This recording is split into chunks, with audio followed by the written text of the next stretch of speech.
how does this name help our students? Then I will ask a second rhetorical question: how does it hurt our students? And I can answer that because I've had 5 children go through this school. 4 of them are at home right now looking at me and wondering why we have a room of adults that can't figure out how to take a slaver and a racist off a school building. And I don't think we're giving our kids credit. I've heard it repeat several times that they don't know. They know. Maybe my kids are just extra smart. I'll take a little credit for that, I guess. Actually, no, it's not me. They know who he is. And they would never not be inquisitive enough not to ask who a guy is whose name's on the front of that building and his picture is prominently displayed as they walk in the building. They wouldn't let that slide. And so I've had to have this conversation several times that goes something like this. After they've learned who he is in school, they'll ask me again, who was Robert E. Lee? Confederate general. Oh, what did he fight for?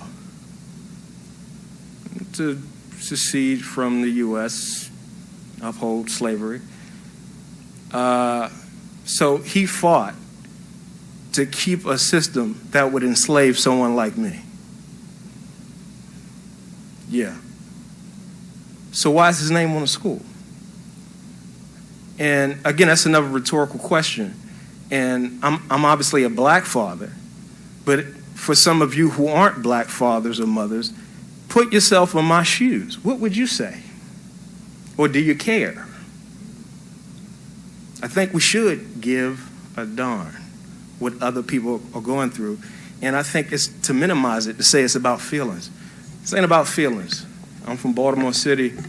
I think I have pretty hard feelings. My feelings don't get hurt easy. It's about facts.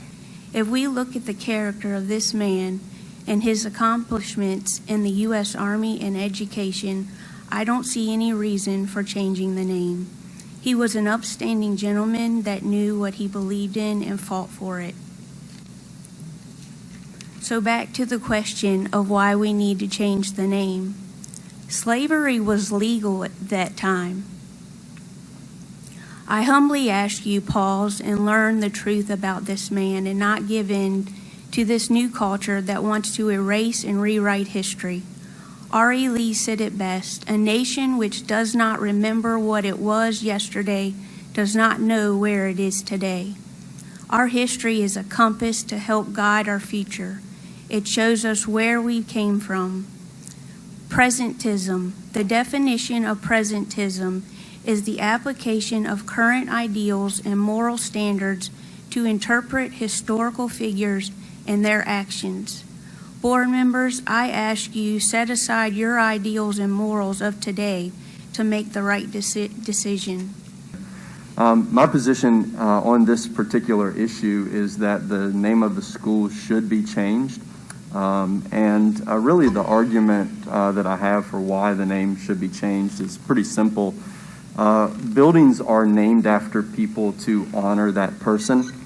Of course, the argument is made that regarding changing history and that you can't change history, that we need to remember our history and don't erase history.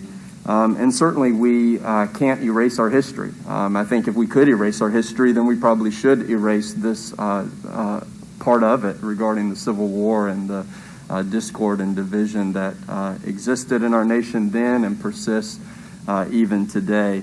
And certainly we must remember our history. Of course we should. But the reality is that some things about our history should not be celebrated. And when we put a name on a building, we are celebrating something. We are honoring something. And the reality is that we should not be celebrating the Civil War. We should not be honoring the general of the Confederacy. and the name, it's my opinion that the name of Robert E. Lee Elementary School should be changed. For many people, Robert E. Lee, including myself, has brought up many disturbing moments and events that have happened in our history. But with that being said, I do not believe we should erase history. I believe that we should still remember the things of history, but there's a place for that. And I believe that place for that would be in museums and in places where we should continue to talk about those things. Because ultimately, at the end of the day, if we cease to talk about those things, there's a possibility it's able to repeat itself.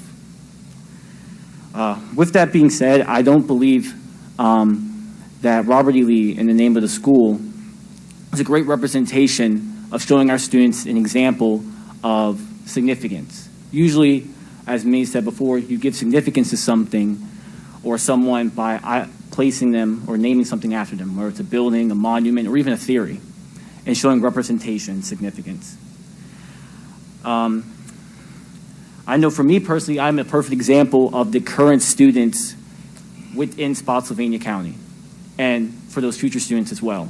And here as a county, we are very diverse, as many said, both in race, ethnicity, gender, etc. And the demographics even show that over the years.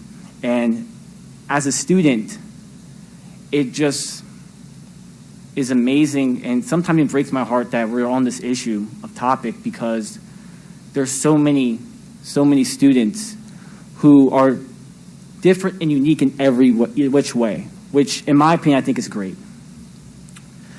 But at the end of the day, where's the empathy, right? The idea of, putting and being understanding and respecting someone in their other circumstance or shoes.